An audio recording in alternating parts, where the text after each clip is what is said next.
the same conversation, but usually in a different context. So the idea of staying at home, or essentially aging at home, or transitioning to one of the retirement communities.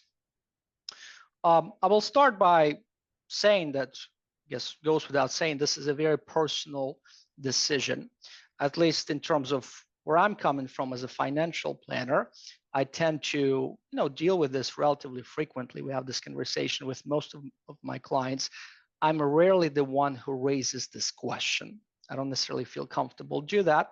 This question usually comes either from our clients, which is usually a good thing, or in some cases from their children, which becomes a bit more of a sensitive conversation.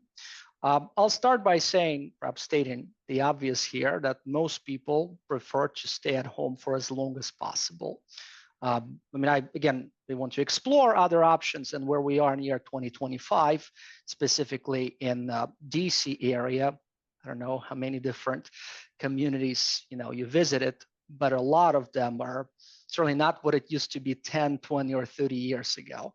I like to say that in some cases, people actually transition to live there because they offer different options, independent living, then, there's some help, and then eventually transition to, let's say, a memory care unit. So a lot of places offer all three of those options. What we try to prevent, essentially, when we work with our clients, is this idea of being forced to transition to a retirement community. I have an example here. So one of my clients, she's now in her mid 80s. So she used to live in DC, very independent woman. So she went to Whole Foods, if I'm not mistaken, to do groceries.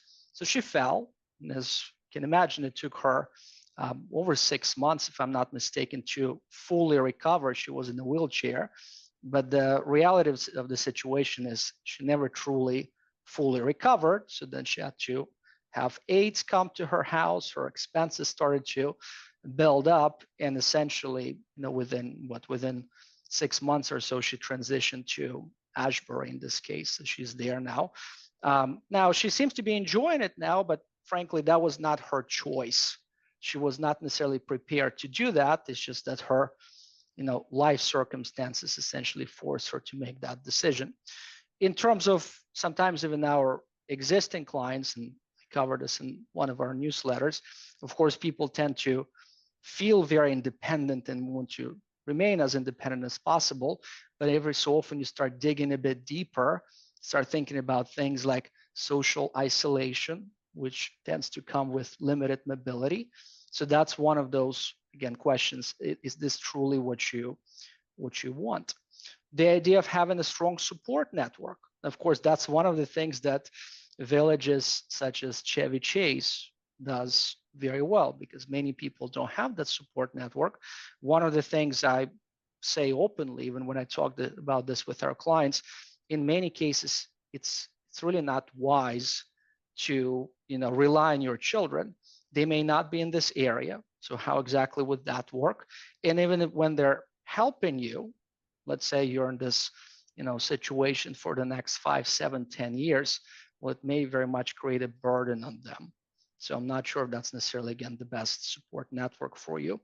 The bottom line is explore your options ahead of time. We're talking about your financial situation.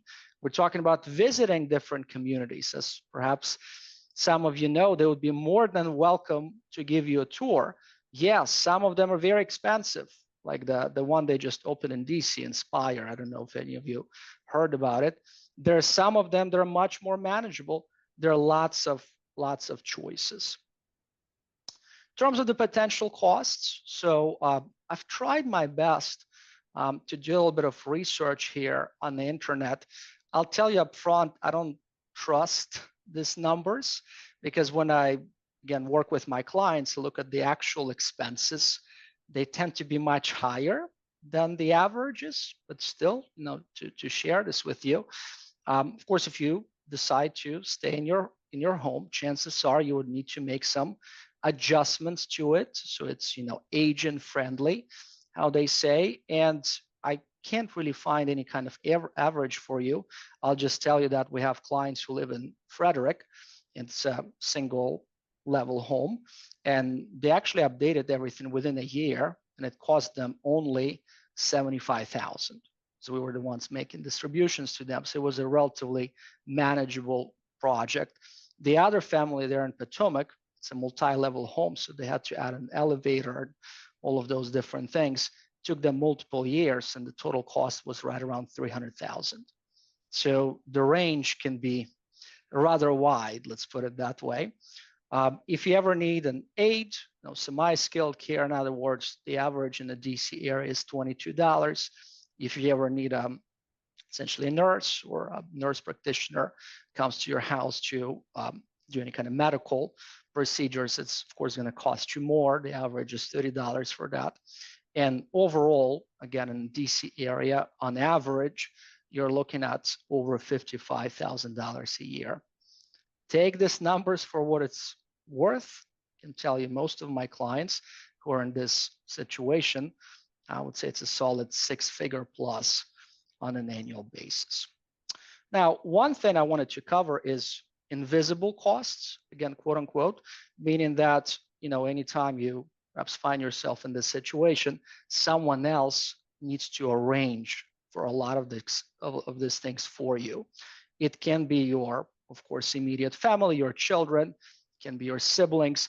One of the examples I use in my presentations, one of my clients, she lives in DC, a very successful woman actually, but she's originally from Chicago. So her sister, who's younger than her, had early Alzheimer's essentially. So she had to travel back and forth to arrange for the care, to see her multiple times a year. And eventually, after like 4 years of doing that, they basically sold the house and transitioned her to one of the communities. And goes without saying, like, she was not paying herself to do this. She's in retirement, supposed to be enjoying her, golden years. So those, again, invisible costs should really be accounted for. Again, I don't want to go in much detail here. I'll just say that the way we would approach this, if you can envision 3 projections. Here's your current scenario. You are where you are. You're enjoying yourself. It's working for you. Let's say 5-10 years down the road, you need some kind of assistance. What would that look like? Do you have a long-term care policy in place? How will that impact your portfolio, essentially your cash flow? And here's this third scenario. It's a hypothetical, because it tends to be a sensitive topic. What happens if 10, 15 years down the road, you actually need to transition to one of the communities? How would that impact your situation? And that leads to the third slide I wanted to discuss, and that was actually one of the questions from one of the participants, I believe. So I actually made it into a slide. So rental versus buy-in communities. And by the way, many of them will offer these options to you. So this becomes, think of it as a combination of financial / estate planning questions. So you'll see what I mean. So one of the common options, sometimes it's 3, I've seen 4, I've seen 5, but they're usually a variation of what I'm about to discuss. So you have the monthly rentals. From our perspective, those are the easiest to analyze, and essentially it works. The way it works, you transition to one of the communities. Let's say it starts with $5,000. I'm just going to use that number. I know it can be much more than that. Each year, you're subject to inflation, of course, and many of them, they'll even report, what the potential increases would look like. From our perspective, again, in terms of doing analysis, it's pretty straightforward, because when we understand someone's housing expenses, we're essentially replacing that with the new rent at the retirement community. So this can be analyzed rather easily. The second option, which is a little bit of a hybrid, is when they say, there's going to be an entrance fee, usually a relatively significant sum, but will issue a partial refund to you if you vacate the unit, essentially, within a specific timeline. So 50 months, can be longer than that. I've seen them, 72 months. So the longer you stay there, essentially each month, the amount of potential refund goes down by like 2% or so. Now, one of the benefits of this approach is usually it comes with a lower monthly fee. And if you actually stay there beyond the decline in entrance fee period, the lower monthly fee remains in place. But again, if you essentially die within that period, your estate will receive a certain sum of money. The third option is by far the most challenging one to analyze, and that's the 90. It can be 80 to 90% refundable entrance fee. Of course, in most cases, it's payable to the residents and state. And the reason it's challenging to analyze is, well, of course, if we're talking about 700,000 to 800,000 or more in some cases in terms of the initial fee, if you happen to have that much sitting in your bank account, well, that's not a particularly challenging calculation. But what if you have to sell your house to afford the fee, right? So one of the questions, I would say, for many people in our area, you bought your house 30 years ago for 100,000. You look at the market value as of today, it's 2 million plus. Well, goes without saying, if you decide to sell, even once you account for the exemption plus any kind of improvements, chances are there's going to be a significant capital gain and capital gains tax. So we need to understand what that is.